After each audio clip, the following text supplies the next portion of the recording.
चलिए शुरू करते हैं आज का टॉपिक पिट्यूटरी ग्लैंड। तो पिट्यूटरी ग्लैंड का दूसरा नंबर क्या है? हाइपोफाइसिस, और इसको क्या कहते हैं? Master endocrine gland. Master endocrine gland क्यों? Because it controls the function of many and other endocrine gland. जितने भी शरीर में हमारे एंडोक्राइन ग्लैंड्स हैं उनको कंट्रोल रखने का काम कौन करेगी? Pituitary gland. और इसको हम कहते हैं band master of endocrine orchestra और sentinel gland. Sentinel gland because it regulates other gland. अच्छा, सैनिटल मीन्स जैसे वॉचमैन, जैसे कोई वॉचमैन पहरेदारी करता है, वो देखता है कि सब कुछ सही चल रहा है, कुछ गलत तो नहीं हो रहा है। उसी प्रकार पिट्यूटरी ग्लैंड क्या करती है? अदर एंडोक्राइन ग्लैंड्स को अपने अंडर रखते हुए देखती है सब कुछ सही चल रहा है कि नहीं, और उनको रेगुलेट करने का काम करती है। और भी कहते हैं conductor of endocrine symphony.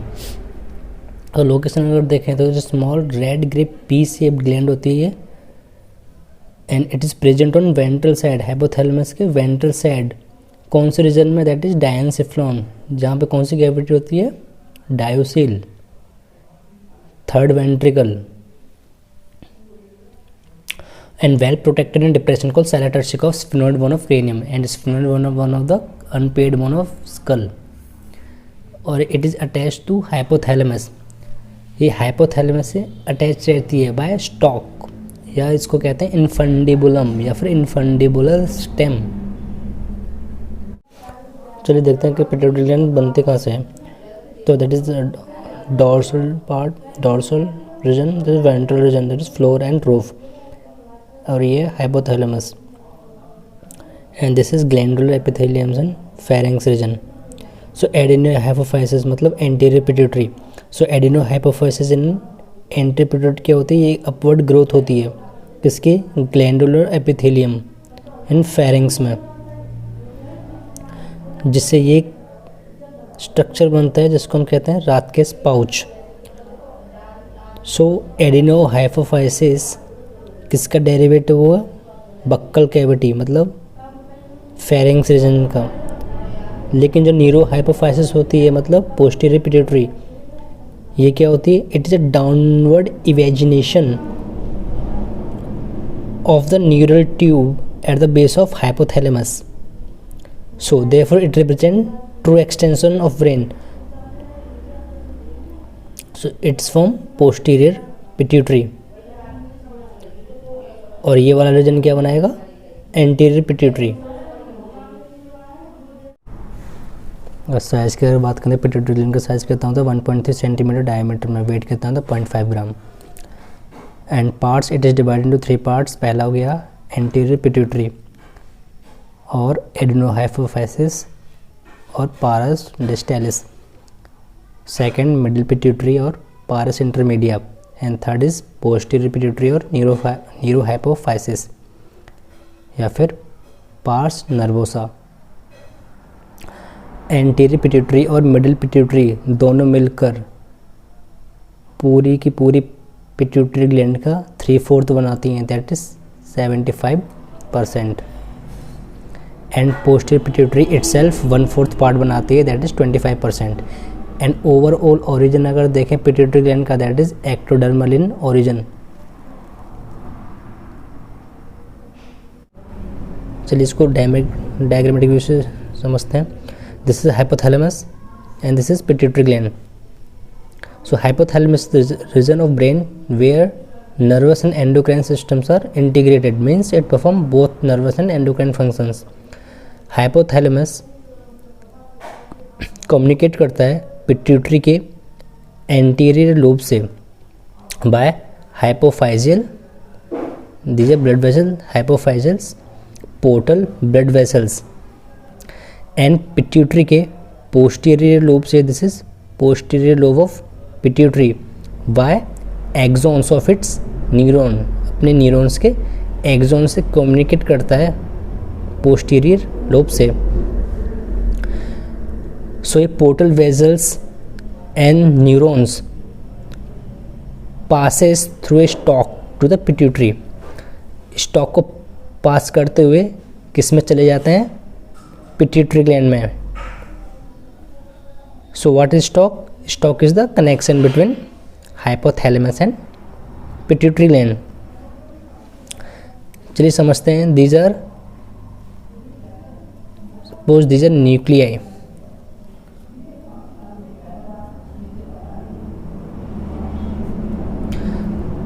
These are neurosecretory cells of hypothalamus, that is nuclei। जब ये स्टिमुलेट होते हैं तो इनसे रिलीज होंगे हॉर्मोन्स, जिनको हम क्या कहते हैं, न्यूरो हॉर्मोन्स। और ये न्यूरो हार्मोन कैरिड होंगे by portal blood to anterior lobe of pituitary gland. और ये neurohormones anterior pituitary gland को स्टिमुलेट करते हैं रिलीज़ करने के लिए, जैसे ACTH हो गया, LH हो गया luteinizing hormone, ACTH adrenocorticotropic hormone, follicular stimulating hormone, somatotropic hormone etcetera. और ये क्या हो गया, हाइपोथैलेमस के साइटोन्स हो गए। और जो इनके अंदर जो न्यूक्लियस प्रेजेंट है ये है paraventricular nucleus and this is supraoptic nucleus. जो सुप्राऑप्टिक न्यूक्लियस होते हैं उससे सिंथेसाइज क्या होता है, ADH, क्योंकि पैरावेंट्रिकुलर न्यूक्लियस से सिंथेसाइज होगा ऑक्सीटोसिन, या फिर इसको कहते हैं पिटोसिन भी। ये दो सिर्फ ऑक्सीटोसिन और ADH ही सिर्फ ऐसे दो हार्मोन्स हैं जो कि हाइपोथैलेमिक न्यूरॉन्स के द्वारा ही सिंथेसाइज होते हैं। और पोस्टीरियर पिट्यूटरी का काम सिर्फ इनको स्टोर करके रखना होता है। इसलिए एनसीईआरटी में एक लाइन है, the hormones of posterior pituitary directly under nervous control of hypothalamus. ये दोनों हार्मोन सिंथेसाइज होते हैं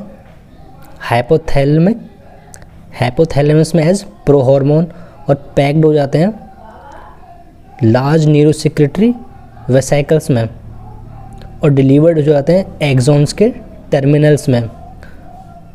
एक्सॉन्स के टर्मिनल्स में इन दोनों हार्मोन्स को लाने वाली एक प्रोटीन होती है जिसका नाम होता है न्यूरोफाइजिन्स।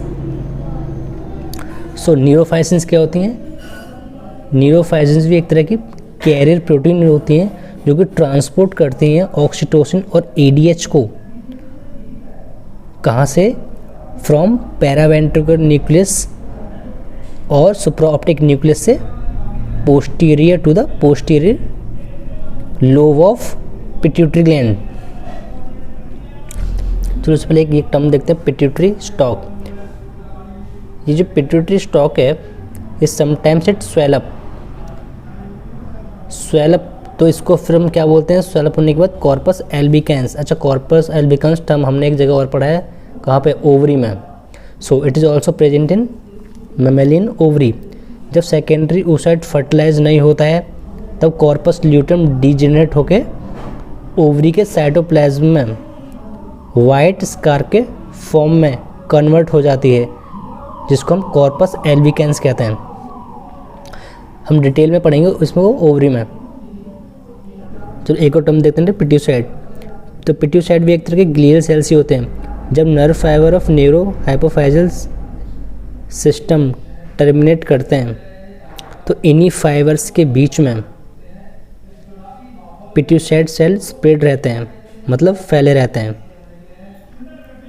और ये कैसे होते हैं, लार्ज और ब्रांच्ड सेल्स।